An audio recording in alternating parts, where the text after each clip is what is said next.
Hi everyone, welcome. My name is Grace. I'm a newly minted PhD in aerospace engineering using her background in physics to analyze gymnastics. I thought I'd keep finding new parks and scenic outdoor areas to film floor basics, so we'll cut to that soon. My form was pretty trash in the work video, so we'll see if I've been mortified into improving.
So yes, progress is slowly being made. Last time we talked about work and how it relates to force. This week we'll look at energy, which is also related to work. In physics, you can think of energy as a quantity that keeps track of a system's ability to cause change. There are a number of different types of energy. Chemical energy is stored in food and batteries. Thermal energy is associated with temperature, and electrical energy is associated with electric fields. The type we'll be focusing on today is mechanical energy, which is associated with movement and the physical state of objects. Mechanical energy is closely related to work. Work measures how much energy is transferred by a force acting over a distance.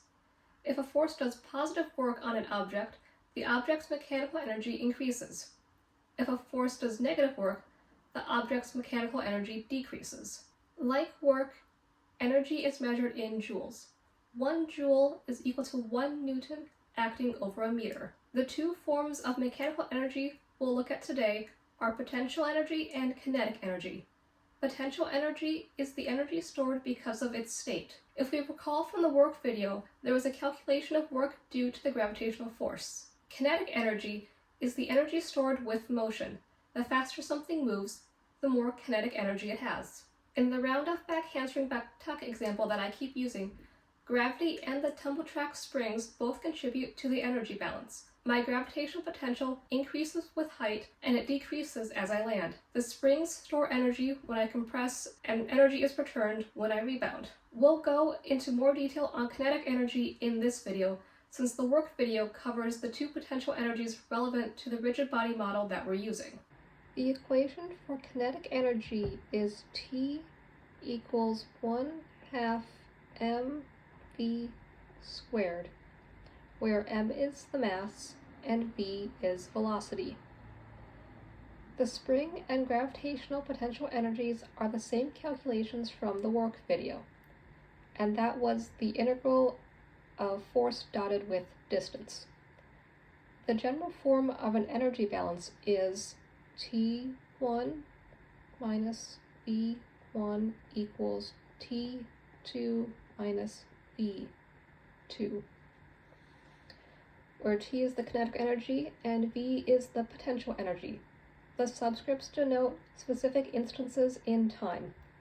This expression says that energy is conserved. While T and V may change with time, the total energy will remain constant. V encompasses a number of specific energy sources, and we can rewrite this as chemical energy,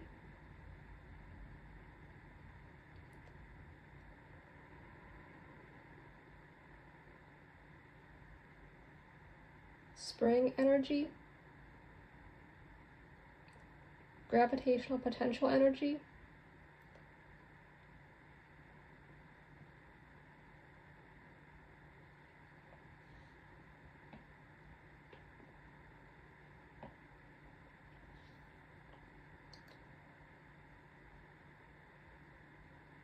V encompasses a number of specific energy sources. This includes chemical, spring, and gravitational. Another energy term that we need to account for are losses. So our total energy balance looks something like the total energy equals V for potential plus T for kinetic plus energy lost. One of the important ideas introduced in intro physics is the conservation of energy. Energy doesn't appear from nowhere, and it doesn't disappear. It just changes forms. The challenge is keeping track of all the different places it can go. For a tumbling pass, energy is constantly moving between different forms. When I compress the tumble track, energy is temporarily stored in the springs. As I rebound, that spring energy is returned to me. As I rise in the air, kinetic energy is converted into gravitational potential energy. As I fall back to the ground, my kinetic energy increases as the gravitational potential energy decreases. At the very top of my back tuck, my velocity is 0. I'm not moving up or down, I'm only changing directions. At that instant, in our simple rigid body dynamics model, this system is entirely described by gravitational potential energy. This makes it a convenient reference point. If we want to know the total energy at the peak height, we can use that value to estimate how much energy must exist in other forms throughout the rest of the tumbling pass. So, when we put all the pieces of our energy balance together, we have the spring energy stored in the tumble track, kinetic energy associated with my motion, chemical work done by my muscles, and the gravitational potential energy depending on how much height I have. There is one important thing to note. So far, all the data I've shown is based on my wrists, elbows, knees, and ankles. And for what we want to calculate today, those don't accurately capture the motion of what it would look like if I were actually being reduced down to a point mass. What we really want is the center of mass. The center of mass is the point where the entire mass of an object can be treated as if it were concentrated at that point instead of spread out over a large volume. The reason center of mass matters is because my wrists, elbows, knees, and ankles can all move relative to the rest of my body. All the selected data points are close together, while during a back handspring, everything is spread out. So it's time to reselect data points. Off screen though this time. I won't do another B-roll cut of that. So these initial oscillations in kinetic energy align with where I'm at in the non-salto or non-flipping skills. Kinetic energy peaks occur as I'm going into or coming out of an element. So this is the reach forward into my round off, about here, or standing up out of my back handspring, which would be about here. The dips in kinetic energy occur when I'm in contact with the tumble track and I'm either setting for the next skill or passing through handstand. The oscillations in net internal losses and additions also correspond to where I'm at in the non-salto skills. The peaks and troughs occur opposite the peaks and troughs of the kinetic energy oscillations. The tumble track is slowing my motion down. In order to keep the tumbling pass going, I have to add chemical energy into the system. Conceptually, this aligns with a set or blocking in a handstand. And blocking is what gymnasts call the rapid motion of pushing through the shoulders to redirect motion upwards. Now, the two big features in the plot correspond to the maximum potential energy due to gravity, which is when I'm at the height of my back tuck,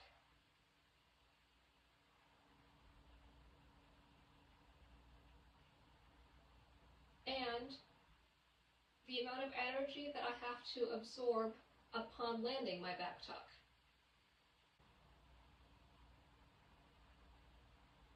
And the amount of energy that I absorb upon landing is about 280 joules.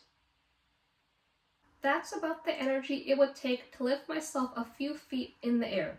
Instead, I have to dissipate it safely. Just before landing, I have a certain amount of kinetic energy associated with my downward motion. That energy has to go somewhere, and in order to score well, you have to stick the landing and stop moving. Once my feet begin contact with the landing mat, my motion is brought to a stop over a short distance and a short amount of time.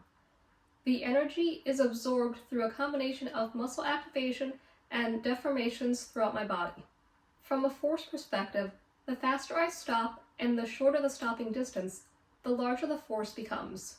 That's one reason why gymnasts are taught to bend through their ankles, knees, and hips during landing. Increasing the stopping distance spreads the energy absorption for a longer period of time and reduces peak loading.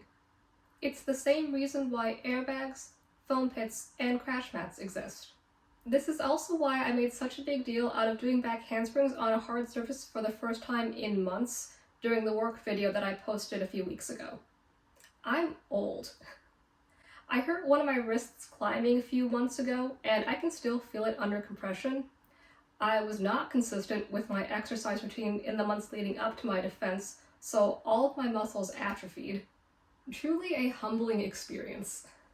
I used to do back tucks on beam. Anyways, thanks all for clicking and watching. I hope you found this fun, entertaining, and educational. If you like this, please consider liking and subscribing for more post-PhD and physics of gymnastics fun. Until the next one, best regards.